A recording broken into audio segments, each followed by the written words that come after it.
Most people spend their lives working harder and harder, only to feel like they're running on a treadmill, moving fast but going nowhere. I know that feeling because I was there too. I wanted freedom. I wanted to wake up in the morning knowing that money was being made even while I was asleep. That dream led me to something I had never thought I'd be able to do, building passive income through dropshipping. Now, let me be clear, it wasn't about luck. It wasn't about some magic shortcut. It was about learning step by step, falling down, getting back up, and creating a system that worked. And today, I'm going to walk you through exactly how I did it. Not in theory, not in vague advice, but in the real steps I took. From shifting my mindset to choosing the right products to building a trustworthy brand and finally creating automation that gave me the freedom I was chasing. Because here's the truth. If someone like me, who started with no experience, no money, and no connections, can build passive income from scratch, then so can you. And once you understand the steps, you'll realize it's not just about making money online. It's about reclaiming your time and designing the life you want to live. When I first heard about drop shipping, I'll be honest, I didn't believe it. The idea that you could sell products online without holding any inventory sounded like one of those too good to be true stories. But before I even touched a website, before I even looked at products, I had to change something far more important than my bank account. I had to change my mindset. See, most people fail at dropshipping not because they can't set up a store, not because they can't figure out ads, but because they never built the foundation in their mind. They go in expecting overnight success, and when it doesn't happen, they quit. But the truth is, like anything worth having, it takes discipline, patience, and consistency. I had to tell myself, this is not a lottery ticket, this is a business. And once I accepted that, everything shifted. When I started, I didn't have thousands of dollars to blow on ads. I didn't have a mentor walking me through the process. All I had was a dream to stop living paycheck to paycheck and to find a way to make money that didn't chain me to a clock. That dream fueled me, but it wasn't enough. What really made the difference was my willingness to learn, to adapt, and to keep going even when I had zero sales. In the beginning, I would spend hours at night, after my regular job, watching tutorials, reading forums, and taking notes. I wasn't making $1, but I was investing in my future. And that's where most people fail. They don't want to put in the invisible work, the work that doesn't pay you up front, but pays you 10 times later. Every skill I picked up, every mistake I learned from, it all stacked up and gave me the mental strength I needed to push through. I remember the first week I launched my store. I was excited, nervous, and hopeful all at the same time. I checked my dashboard every hour, waiting for that first sale. But guess what? Nothing happened. Day 1, 0 sales. Day 2, 0 sales. Day 3, still nothing. And this is the point where most people quit. But I reminded myself that every business, whether it's online or offline, takes time. You don't plant a seed today and eat fruit tomorrow. You water it, you nurture it, and you trust the process. And on day 4, I'll never forget this, I heard a ding on my phone. It was my first sale, just one. It wasn't even a big profit, the 4.8, but to me, it was proof that the system worked. That one small notification carried more weight than a paycheck from my job because it showed me what was possible. And here's the key, it never would have happened if I didn't have the mindset to keep going through those first 3 days of silence. Building that mindset meant understanding that failure wasn't the end, it was feedback. Every ad that didn't work, every product that didn't sell was just a step closer to finding what did. Instead of saying, this doesn't work, I trained myself to ask, 8, what can I learn from this? That shift right there turned me from someone hoping to make passive income into someone determined to build it no matter how long it took. 8. So if you're listening to this and you want to start drop shipping, hear me On this, the first thing you need to work on isn't your store, isn't your products, and isn't even your ads. It's your mind. You need to believe in the long game. You need to commit before you see results. Because the truth is, 8, dropshipping is not just about creating income, it's about creating endurance focus and a belief in yourself that no one can take away. And once you lock in that mindset, every step after becomes not just possible, but inevitable. After I built the right mindset, the next challenge was figuring out what to sell. And let me tell you, this step right here is where so many people get stuck.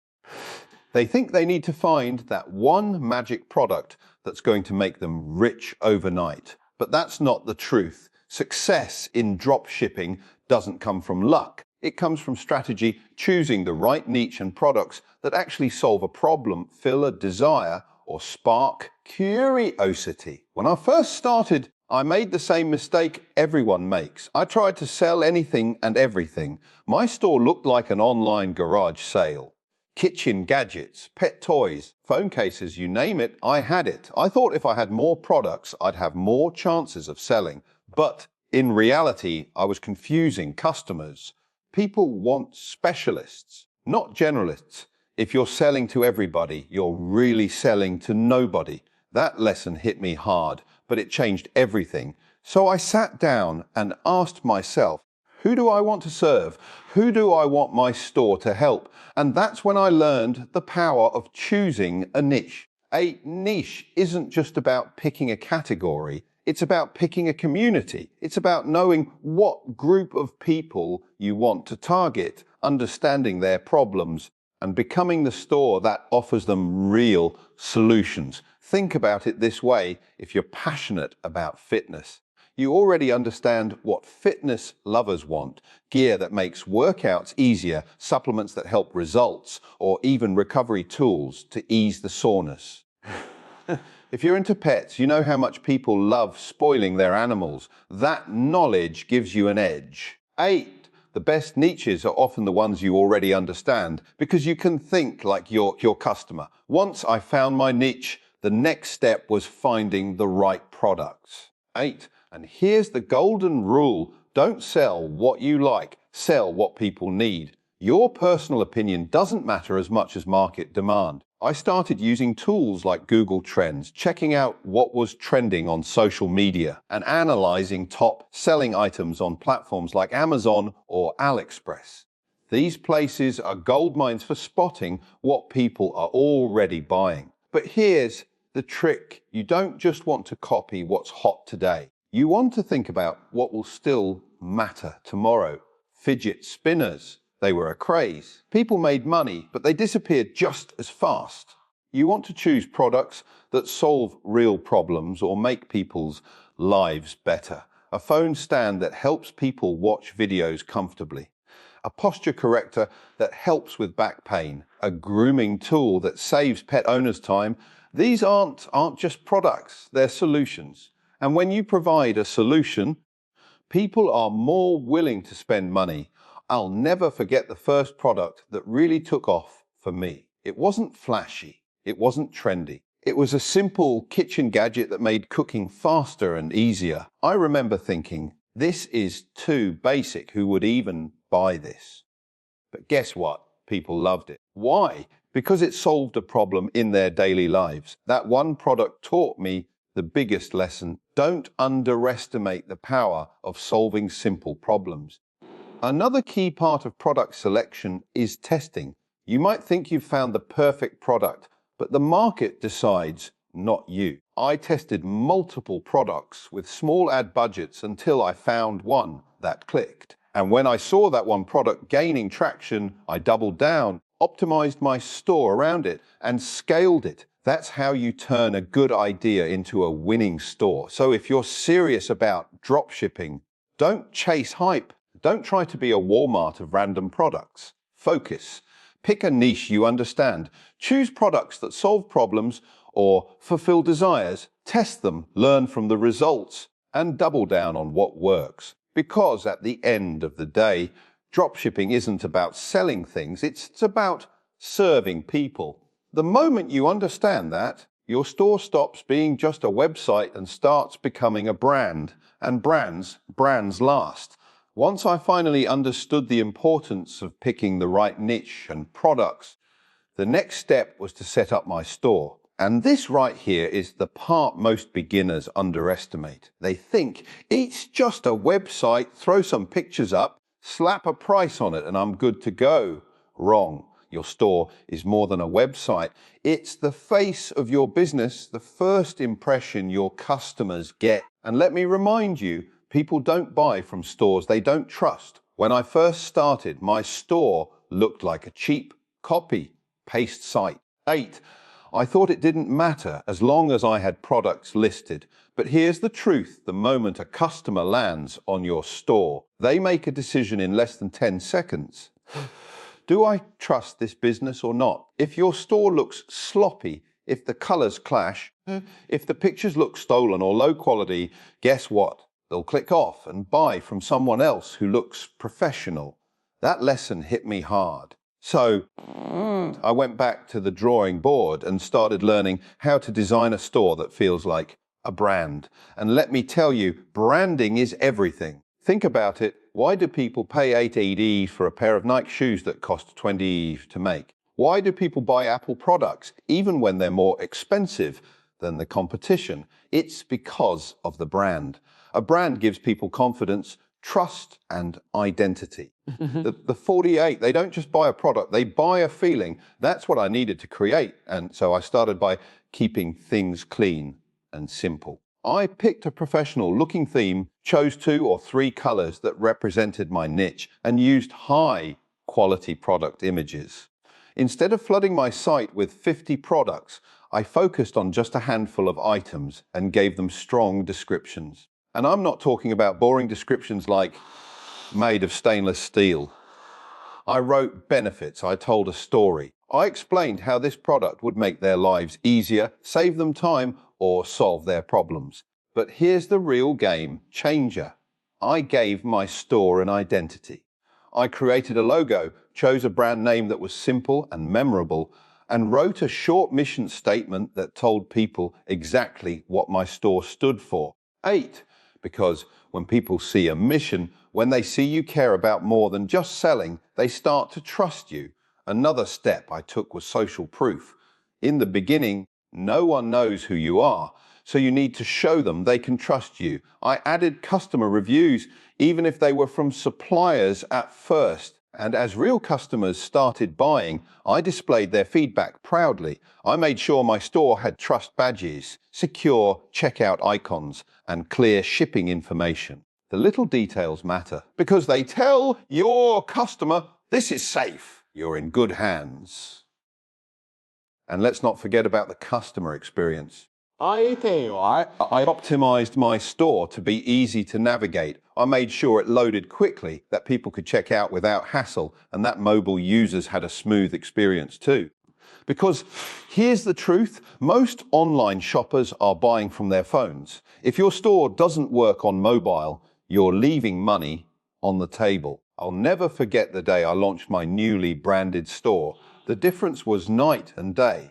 People started staying longer, browsing more, and most importantly, buying. 8, that's when I realized it wasn't just the product that mattered, it was the feeling my store gave them. And once I understood that, I stopped being just another drop shipper and started becoming a business owner. So let me break it down for you. Your store is your digital storefront, your handshake, your first impression. Don't rush it. Invest time in building a brand, not just a site. Keep it clean, professional, and focused. Use powerful descriptions, great images, and give people trust signals. And most importantly, give your store a personality, because products might get copied, but brands stick. And when your store becomes a brand, you stop chasing customers and they start chasing you. Now let's get to the part that makes or breaks everything. Marketing. T8. You can have the best niche in the world, you can pick the perfect products, you can build a beautiful store with a strong brand. But if nobody sees it, it doesn't matter. A store without traffic is like a billboard in the desert. Nobody's walking by, nobody's stopping, and nobody's buying. The truth is, traffic is oxygen for your business. Without it, you're done. When I first started, I thought traffic would magically show up. I believed if I just built the store, 8 people would find it. But let me tell you, that's a lie a lot of beginners fall for. Traffic doesn't just show up, you have to go out and get it. And once I realized that, my entire strategy shifted. The first thing I learned was this: you don't need everyone in the world to see your store. You just need the right people. That's the difference between a broke dropshipper and a successful one. If I'm selling fitness gear, I don't need to waste time and money targeting people who couldn't care less about exercise. I need to get in front of the ones who are already interested, already scrolling through workout videos, already buying supplements, already living that lifestyle. That's where social media platforms like Facebook, Instagram, and TikTok come in. I started small with Facebook ads, and believe me, I didn't get it right the first time. I wasted money. I got discouraged, but I didn't quit. I treated it like a classroom. I was paying for education, not just ads. Every failed campaign taught me something new about targeting, about creative, about how people respond. And when I finally figured it out, I saw the magic. Because one well-targeted ad can put your product in front of thousands of hungry buyers overnight. But here's the thing, it's not just about ads. You've got to get creative with traffic. TikTok, for example, changed the game for me. I realized I didn't need a big budget to reach people. All I had to do was create short, engaging videos showing the product in action. TikTok's algorithm rewards creativity, not money. I saw videos go viral with 0 ad spend, bringing thousands of people to my store in a single night. That's when it hit me, attention is the new currency.